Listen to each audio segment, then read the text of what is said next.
Good evening and welcome to your Friday night podcast here on Four Lads Had a Dream. My name's Andrew and I'm joined tonight by one of my very favourite podders, Calvin.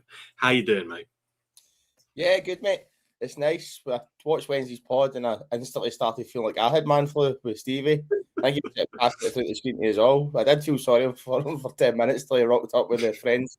And I was like, nah, he's earned this flu, this one, to be honest. I was going to do like a little in memoriam video for him, just, for the memory of Stevie, but unfortunately he is still clinging to life, just, not quite succumbed just yet.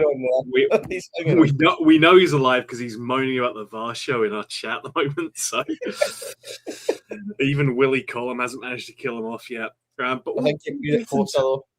Made it much closer. Neil's asking if he's still alive. Well, there's your answer, Neil. He is, and he's still moaning about everything you can think of. Exactly. There's your Stevie health update. So, despite Haggis Killer, no, sorry, man, he's still clinging on, just barely. Just taking, I think, a well-deserved break. Anyone who saw the pod on Wednesday knows exactly how ruined Stevie is right now. So, yeah, doctor's order. Stay away, basically.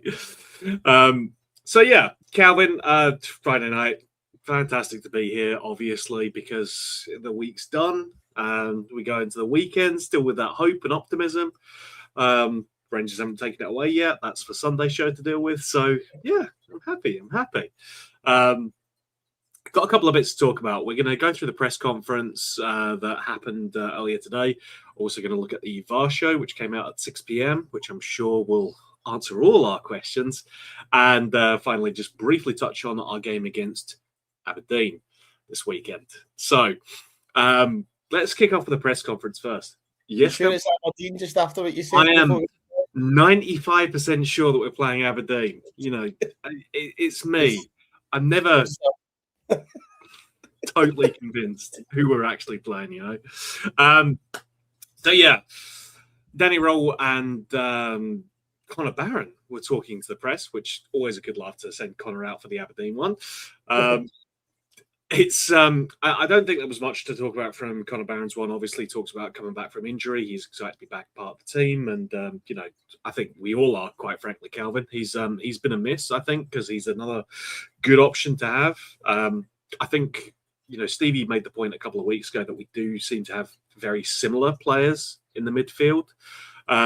I think Connor Barron's similar to Chukwani in that he has got more effort. I think just more drive and desire to get the ball forward, which is encouraging, and it's a useful option to have. I think the big thing is it's somebody that wants to win as well. Like, he's angry when he's not winning, and that's something that we do lack sometimes. Like, a lot of people talk about how players coast in situations, they succumb to pressure, but I think with Connor Barron, he does have that nasty streak, if you like. He's always willing to do what it takes to win, whether that be step up in games, try and take control of the ball, or let's say it, throw in a big tackle just to get the fans on side when things aren't going a particular way, just trying to get that wee bit of team spirit together, get the fans kind of pushing on with the team. Sometimes that is missed. That's probably the best way to think of it. So for me, Connor Barron's a good person to have back in. Obviously, he was out for a long time, and that can be very hard to come back into. It can take a few games to get himself up to speed, but I liked what he talked about in his press conference, how he did everything off the pitch to make sure he was ready for this moment, because a lot of players wouldn't. A lot of players would just wait for their injury date, get themselves steadily training, but he's obviously went that extra way, because I think we were expecting to potentially be a little bit longer. So all aboard the Connor Barron train today. He's definitely a player that can make a difference, and it's a great player to have in the squad in this run, and somebody else in the midfield that we can throw in, because games are going to come thick and fast, and very important games are going to come thick and fast, and we can't risk having anybody that's just going to coast along. Yeah, I think especially once we get into the split, we've always got a few more games to go through before we get there. But once we're in that split, it's going to be hectic. And I think with how close it is in the league right now, 3 points between us and the top, it is going to be, intense. Every team's going to be wanting to compete for everything there. We know the pressures that are going to come along with that. Having more options is always going to be better. So, yeah, agreed. It's 100% a good thing. Going on to Danny Roll's one then, made the point that good performances without wins are nothing at this stage of the season. We need wins. Couldn't agree more. Be really good if we started seeing that from the team. And then just in terms of injury news, Diamande expected to be available after training with that shoulder issue that he had. Skov Olsen missed the week through illness. Stevie said it was the same kind of thing that he had, so he expects Skov Olsen to die. But I think he might just pull through. Whether he can play is going to be judged prior to the game. And Mikey Moore had some small problems that have had to be managed, but no confirmation one way or the other if he'll be in the team. Same with Romans as well. Also had kind of minor issues. Again, don't know if that's going to be in or out of the team. I suspect it will just be a call later, probably day off, just to see if they can play or not. In terms of those players, then, I mean, Moore and Romans, I think, particularly would be misses for us, Calvin. Skov Olsen less so. We do have other players who can play in his position. Frankly, the way that he has been playing, we'd be probably kind of relaxed about him not being in the team. But Moore and Romans, I think, would be a blow for us if they're not available. I think in terms of the right-hand side, I don't think it matters who plays. We've been let down by too many players at this stage of the season. So is it a miss? No. Is there anything else we're confident coming in? No. That's probably the best way to look at it. But in terms of Romans, at least Magoma, he was probably one of the steadiest players before then. So we do have a capable person to come in there. I don't know what I do with the right-hand side. It's something that just seems to be, no matter who we put in there, they always seem to struggle. And I think that's one of the big issues. Is that down to the way the team plays? Is that because we've not got somebody specific able to drive out wide? Before Adram was going to be that player, but his best performances have been when he's been on the left-hand side. Gassama looks lost when he's out to the right-hand side. But same again, is that because we're so kind of demanding coming in for a Stormer formation? You know what I mean? So we're always wanting those wingers to push in and help out with the front line, but they never really seem to do it that much, which is the real worrying thing. They really need to crack what needs to be done to get into better positions, create more chances. And that's my thing. We've talked about a few times that they're creating opportunities to an extent where there's attempts going in goals, but a lot of them aren't clear cut. Like we never really seem to miss that many big chances in the standard games. Like we look at games against Celtic and stuff, there has been big chances missed, but in general, there's games where we could have played for 2 or 3 days and we still wouldn't have scored a goal. And I think that's the real scary thing. Like we don't look like conceding goals, but we're not looking like scoring umpteen chances and creating ones that really pull defences apart. And it's something we've talked about for not just this season, the last 2 or 3 seasons. It's been a real struggle for the team. They need to crack it fast and get into this position this season. We need somebody that's going to step up, score goals, take chances, even just have like clean shots at goal, like chances that make keepers get tested. It's something that we're not doing enough. So in terms of the right-hand side, somebody needs to step up in there. But at least in terms of the left-back position, if Romans doesn't make it, I'm confident with Magoma. He was somebody that impressed me in the first half of the season. Yeah, and I think a point Housekill has made there, we've got issues at right back as well. Like, we don't really have a good option there. Like, we don't have players who don't have a negative to their game. Sterling, I think, is good, but has struggled with fitness issues and is not great going forward. I think he's fine, but he's not fantastic at going forward and is less effective at setting stuff up. Tav is more effective at setting things up, but we've got the age issue. I mean, I'm saying that because he's 4 years younger than I am, but he's got an age issue in terms of being a pro footballer where he's definitely lost a step or two, doesn't have the pace that he used to, doesn't have the engine that he used to. And yeah, I think can be a worry, especially over 90 minutes. And oddly enough, we've not had a lot of calls for Max Aarons to come in either on the right back position. So I think that's a good point that whoever's on that right-hand side, they are probably going to have to do a little bit more work to look after the defensive aspect of it as well, because left-hand side, Magoma has been inconsistent at defense, but at least he will track back. And Romans has been much more of an engine there as well. So he's been effective. So I think that's an interesting point that you're almost starting like with a handicap if you're playing on that right-hand side. And that's a tricky thing for anyone to manage. Yeah, and I think one of the big things a lot of people forget about Tav is played something like 50 to 60 games every season for about 8 years. Like, it's going to be something that really grinds down a top athlete who does put as many miles in as he did on the park. You need to weigh up different things. I like Sterling. His fitness is always questionable. Is he a right back? That's the other question. I think me and you have both spoke about how we both think he's a centre half, but I don't think he breaks in between Fernandes and Giga just now. I think they two are rock solid. I think Giga's really grew up, and that centre half role and really complements Fernandes really, really well. So that's an interesting one for me. We talk about creating opportunities. Tav tend to be the best deliverer of a ball. You need to look at, is he going to set up the most chances? Can we cover in terms of the defensive aspect? 9 times out of 10, we should be able to cover the defensive aspect. We should have a strong enough team where we could allow him to have the opportunity to deliver balls into the box. And strangely enough, he's still probably our best set piece taker, despite the numerous years of bad corners and things like that. In general, when he comes on, his set pieces still remain the best out of everybody in the team. Connor Barn might make a wee change on that because he is somebody that's delivery is pretty good. But in general, Tavernier does still have the best corners or generally best free kicks in the team. And what is our biggest asset for months there? Corners, free kicks, set pieces. So is that something as a fan base we need to go, yes, Tav is going to make mistakes at the back at times just because he can't cover in as much as he can and he can't get up and down the park as much as he can. But is he going to deliver us the best opportunity to score goals?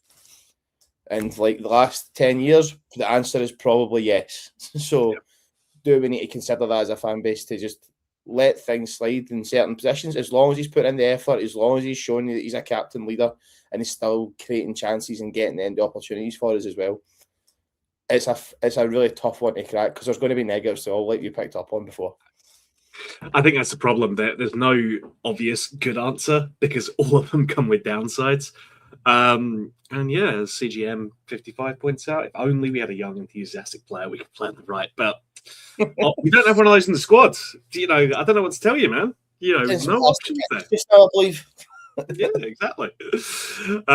So yeah, that's going to be an interesting one. I think in terms of the Mikey Moore issue, we have options on the left. Obviously, I think every player that we've signed as a winger looks better on the left.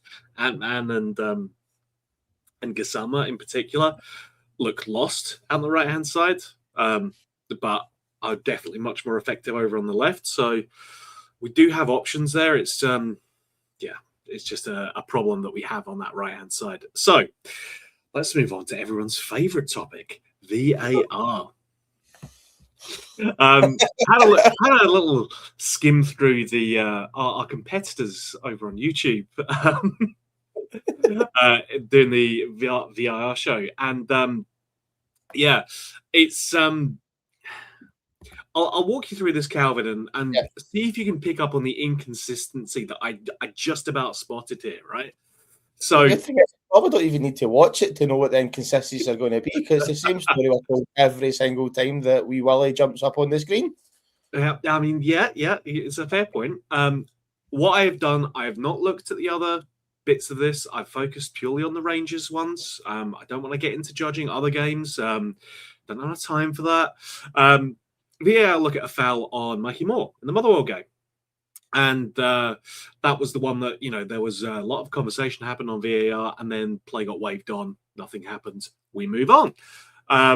Willie Collins says, well, that should have been an on-field review, which led to a free kick to Rangers because it got outside the box. Fair enough. And a red card to the Motherwell player because it's denying a clear goal-scoring opportunity. Instead, we play on. Why did that happen, Willie? Sometimes the refs just, you know, overlook this thing. They took too long deciding whether it was in or outside the box and forgot to focus on, you know, the actual incident itself. Fine. These things happen. What can you do? And then, Old Firm, Sterling, handball, penalty. It is a handball. But this time, remember to ask for that on-field review, which leads to the penalty. Good spot, lads. Odd that they managed to remember to do it for that one. But that's just me talking. I'm not speaking on behalf of anyone else. I'm just saying it's unusual that they managed to remember it for one game and forgot to remember it for the other one. As Stevie said, it's almost a pointless watch because we know that no matter what the decision was, Willie's going to come out and say, it was fine. Got to back the referees. Can't possibly not back the referees. Just deeply frustrating, Calvin. You always hope that this will clear stuff up. Unfortunately, I think it just leaves you much more frustrated. It's probably the best way of putting it. Yeah. So I'm guessing you meant the Livingston one, not the Motherwell one with Mikey Moore? No, it was the Motherwell one, right? No, I'm the Tony Macaroni, whatever it's called now. Where he Oh, through, yeah. Look, you know me, I can barely tell what. I'm just making sure I don't want to get anything wrong. I want to be professional tonight. It's Friday. We're trying. I'm not going to arm it to set me off and make me distracted. So, I got confused. They playing yellow, so that's it. One was on plastic pitch and one was in grass as well. It makes a big difference. It's weird. So if we look at that one there, like that was just a total disaster for the get-go. Let's look at it. The referee failed to make a decision. So one of the biggest problems there before you even let VAR get involved is the referee needs to see that and goes, he's cleaned him out. Even if he thinks, he's obviously thought there's been a touch on the ball, but realistically, there was no chance there was a touch on the ball. He's cleaned him out, and if he's cleaned him out a second time, let's be honest about it. There's the initial contact that still doesn't take him down. He still tries to get a shot off at goal. And then that's when he's clipped a second time when it goes into the box. So that's when you decide penalty yellow card. If you don't want to give penalty yellow card, it has to be free kick, straight red. That's the two options. There's no, referees miss it. There's two options in that. And you can debate that until you go blue in the face. But that is the two options. Penalty yellow, free kick red with that decision, which is utterly crazy that all officials missed that out. And the biggest problem there is when it comes to the VAR team, because he didn't give anything, it then makes it harder for the VAR team, or it gives them an excuse not to become involved, because you can't just go, if it's going to be a yellow card, we can't deal with it. The referee failed in that one totally, completely. I think anybody watching it was totally baffled.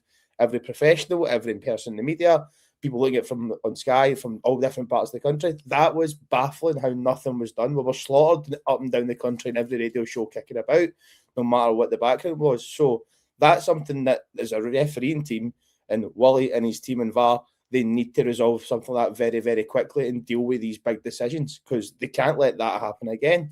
And then if we go into the penalty decisions, listen, I think as all level-headed fans, we probably do. Sterling can't do anything about it. Yeah. He doesn't know that he's going to handle the ball, but at a time you probably would accept if the ball's going in the back of the net, it can happen, and it's probably going to be a penalty at that stage. Yeah. That one there, the biggest problem for me is not the penalty, it's the lack of Rangers players that do anything about it when Jack Butland makes one and then two saves. Yeah, agree. But then you then go into the St Mirren game where the similar situation happens where the ball comes in, yes, they can't do much about it. It's still a header that's going on goal, and they need to decide very, very quickly with these rules that are so confused that nobody can understand, and they change week to week based on who they want to suit. Get a decision where it's, if the ball's going towards goal and it could go in the back of the net, it's a penalty. If they just make that as a straight rule, everybody's happy, there's no confusion, and the job's done. And I think that's the biggest thing when it comes to all these VAR things. Nobody knows what's happening. Referees can twist the rules to suit whatever they want to do. When we look at all these offside decisions, they can change the frame to based on when they think the ball left the player's foot. And what's the biggest problem with that? We talked about in the chat before, in Scotland, 46 cameras per game, and less guys watching it that they can review. In England, at 30. Like, what do you want? Like, it's so, we've not got enough investment into it. It doesn't work at all, and we don't have the right people in charge. So when you instantly put all of those things together, it's designed to get wrong. And the referees aren't getting better for it, which is the biggest thing. They're getting worse every single week, relying on a system that's failed to design. Yeah. It's the same old story. You pay for peanuts, you get monkeys, right? Like, you've paid for a substandard version of VAR. As you say, 30 cameras versus... RP pretty much what we would call it, wouldn't it be? Exactly. It's not fit for purpose. It leads to mistakes. And I will have one small, tiny iota of sympathy for the referees here, which is you're trying to make decisions based on a system that is not fit for purpose. It's always going to lead you to a downside. Setting aside the whole conversation about how we probably should have professional full-time employed referees as opposed to someone who's not their pan in all day and then had to go off and get paid $1,000 to go and referee a game of football. Still not bad, was it? Let's be honest. It's not bad. I'd cope with that for what, 2 hours work over the weekend? Oh yeah, I'll handle that. Yeah, I'll handle it. You have to run about a bit. I mean, I'm not sure I could get down with that. I'm not a fan of like moving about that much, but still, like the games I've played in, you can get away with playing a 30-yard box. Just in that little circle in the middle there, you'll be fine. I wanted to touch on this point by Big Phil as well. That's was discussed, but they did say that they would not be able to talk about the St Mirren claim because the disciplinary proceedings over at the league headquarters are still ongoing. So they can't talk about that one until that decision's been made. So, just give it enough time for everything to calm down, and we'll talk about it in a month or so. And, and nobody cares. Exactly. Yeah. Until it affects a potential league title going to a certain club, and then that's it. Yeah, exactly. So, yeah, it remains a frustration. The problem is that there's not much that we can do about it beyond what we've already said in the past many times before. But I think until it starts getting treated with professionalism, then it's never going to change, unfortunately. And that remains a source of frustration.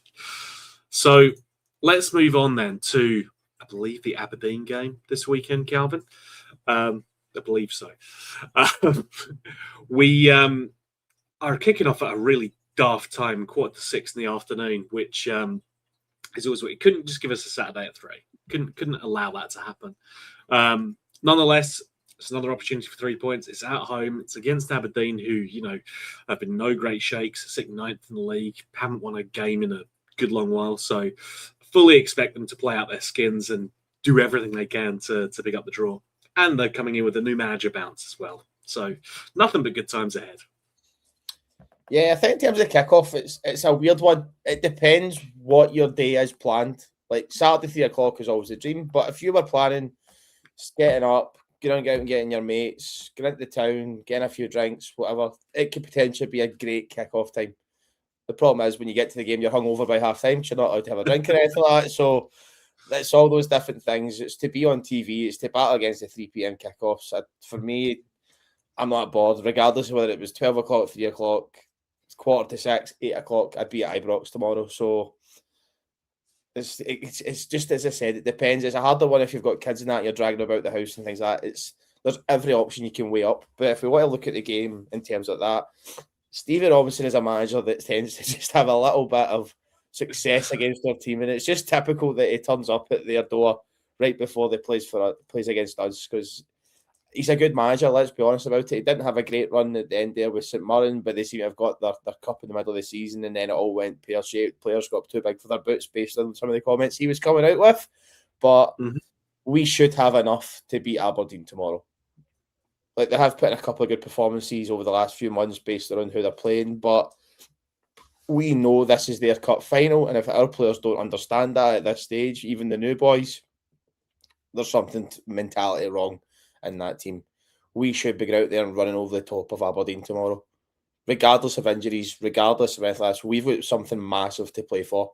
If the team isn't ready to go lay a marker down and say we are here and this is our title race, it's going to be a long slog at the end of the season. But we need to have players ready to rock. And that's why it's good having players like Connor Barron back, because he gets absolutely hatred from them, which is always good because we like to really annoy them every other time. So players like that can get right under a few of these new boys' skins and really make them demand that they win this game and put us right in the hunt for this. Because it's nice that we're playing a Saturday because there's still a team to play on a Sunday. So get the 3 points on the board, put pressure on them, really lay down a marker, let's score some goals for a start. Defensively, I'm happy. We're going to do we're normally solid, but let's go out there, lay down a marker, set some goals off, improve the goal difference, and really dig deep into this league title race. Yeah, and I mean, looking at that right now, goal difference, we're level with Hearts. It's just the points. It's the sheer number of draws that we've got in the league, which always jumps out to me every time I look at the table. Like, now, in the last couple of months, like that period there was a joke. It wasn't good enough, and we still are here. We're still in this title race. If there's something to say, every team isn't consistent enough. It's just how you look at it. We had like 6 draws in 7 games. We should have been out. We're still there. We've came back for 16 points a hint. The players now need to go. We've been lucky to get away with this twice. Let's go do something about it. Yeah, 100%. It's as Blazing Blue points out. Thank you for taking the words right out of my mouth. We are level on goal difference for Hearts now. Same scored and conceded.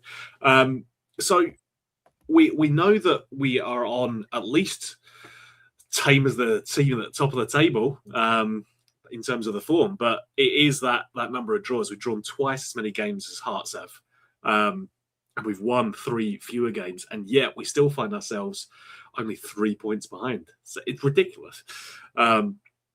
But nonetheless, it's all for naught if we don't go ahead and play out our skins and actually try and win this, because we have got far too many players who are they're happy to win. They don't hate to lose. And as you said, Calvin, Connor Barron's one of those players who hates to lose, especially against this team. It'll be a motivator for him, for sure. I hope he does get a start, or at the very least gets a good run out, because I think he would give us the energy that we need in the middle of the park. You need to find something to spark some creativity here, because, as you've said, there's nothing there up top that you can hang your hat on. It might be a big game for Aberdeen, but for us, it's very much the madmen. I don't think about you at all. I mean, we know that it will be a big deal for them. For us, this is just, we need to get 3 points against some shitty team. So yeah, that's where the motivation comes from. We know that they will be up for it, but we need to respond to that the right way, which is to brush them aside and take ourselves through, get 3 points on the board, and then we can sit back and enjoy a beautiful Sunday. Here's hope. Yeah. If we're looking at the options, like you said there, you'd be hoping Connor Barron started. I think it'd be a hard one to chuck him into for a lot of it, because he has missed so much. But do we need to? That's the situation we're at. We've seen too many players do. Like, we've talked about the 4-2-2 being our big formation, the staunch Donner, etc. But has it worked in these league games? Like a lot of people were saying, we showed some signs that it could work, but then it all just fell off the bandwagon. We were getting a good 45 minutes out of it, but they couldn't control it for the 90. Do we need to look at it? Is it the option that we need to go back to some form of 3 in the midfield, and then it releases one striker to do a bit more central work, and then the wingers can then take place? There's a lot of questions to be asked. Like, none of us know the best 11 yet. Do you not think that's quite scary that we're heading into nearly April and none of us know? We're only Calvin, it's only the 31st game of the season. Why are you meant to know your best 11 by then, we just need to have the best squad by the looks of it. That's what we need to go for. Yeah. So that's what I'm about from that side of things. Like, when do we find out this best 11 that's going to be pushed through at the end of the season? Because that was the big thing in Walter's finishing times of the season, when it was tight, when run down. Like, Greg Wild would come in and play left mid, we'd have 2 strikers, and then we'd have Naismith play off the right hand side, and we would just churn out to the end of the season. I don't think we've got a team that is just going to put them in. They're going to churn out wins and step up into form at this right now. And that's the bit that's worrying me as a fan. Like, we need to have this continue in the team where we can go, we trust these 11 players in the park to be available and perform. Yeah. I don't know about you in that. No, I agree. I think the St Mirren game was dire for large stretches of that, but we restricted them. We didn't give up a whole bunch of opportunities. Obviously, you have that nervousness in the last 10 minutes, because we've seen that movie plenty of times before. We know a sucker punch is coming. It didn't come, luckily. But I would much rather, you offered it to me right now. 1-0 wins all the way from here to the end of the season. Every day of the week. Take it. Absolutely. I still have the scar tissue, though. I still have that fear that you're going to hit some more bumps in the road. But it's up to the players and the manager, indeed, to prove that, our negativity, our griping is all for nothing. And I made the point, I know folk will have missed it because they'll have been more focused on Stevie under about 20 layers, feeling very sorry for himself.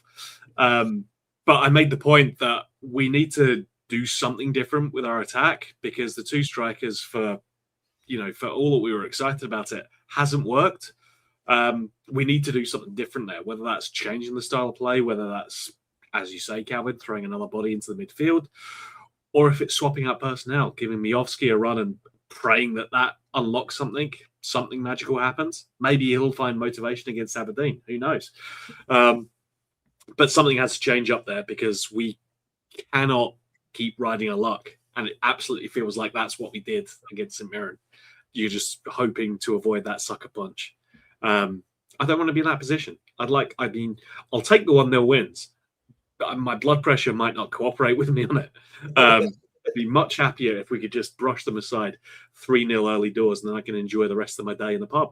But that's just my dream, you know? Yeah, I think we're all in the same boat. We'd rather it was a simple victory. Is it ever a simple victory? No, but tomorrow could be a different day. If I had to put you on the spot just now, Andrew, what do you think the score could be? Because I know you like to ask that question, but I'm going to flip it on you this week. Man's stolen bits of my agenda. I didn't even share it with him. My God. It's tough, right? You know Aberdeen are going to come up and have a go. I think call it a nervy little 2-1 win, and that'll be the scoreline after about 45 minutes. And then we'll have a whole half where we just sit there going, fuck, it's going to be bad. Yeah. And then maybe, Conor Barron to pop up with a nice goal right in the 95th minute just to really stick it to them and give us the win. That's where I'd like to see things going. I'd take that. I'd be happy with that. How about you, mate? How about you? I'm going to flip against it. I'm going to say we're going to try. I reckon Daniel's going to try something different tomorrow. I don't know what it's going to be, but I just think he's going to try something different. I think there might be a surprise performer on the day, and I think there might be a little bit of extra fight in the team because they've let us down a couple of times the last few weeks. And I think at home, under the lights on a Saturday night, there could be a big performance on the horizon. So I'm going to throw out there 3-0 Rangers. I like it. I'll take it as well. Definitely take that. Folks, we're not going to try and give you an Amrit-style speech. I don't think me and Calvin have got it in us. We'll do our best, but, we're not quite there. But I think the worst sit there and go, what does that even mean? And I've got higher English. I'm actually quite a relatively smart guy. And instantly just sit there and go, oh, I'm totally lost. That's how you probably look at me on the screen going, what the hell's he just said? But yeah, nonetheless, mate, it has been a pleasure coming on and talking to you, spending a Friday night with you. Appreciate your company as always, my friend. Thank you so very much. Thanks very much. And as I said, 3-0 Rangers, 3 points up the road, coasting up towards the top of the league. And always pleasure having the Calvi Loyal in the comments, Mr. Neil Creelman in there. 100%. Folks, it has been a pleasure to be with you this evening. Thank you all so very much for joining us. Our thanks to our sponsors, Rhino Express, Clydeview Joinery, Athol Industrial Solutions Limited, CSD Air Conditioning, our lovely friends over at Candide, and RIDC.co.uk, who are with us till the end of the season. They're not paying us for the sponsorship. We are happy to be sponsored by them for the rest of the season. So I appreciate them so much. In partnership with our partners, partnership and partners, whatever, Black Rooster and Art of Gold. Thank you so much to them as well. Folks, as ever, a pleasure. Hope you've enjoyed, a very hairy pod tonight. I know you're not used to the absence of the shininess here, but it's been a pleasure. Thank you all. Hope you enjoy the rest of your Friday night and that your team wins tomorrow. Thank you all so much, and goodbye for now.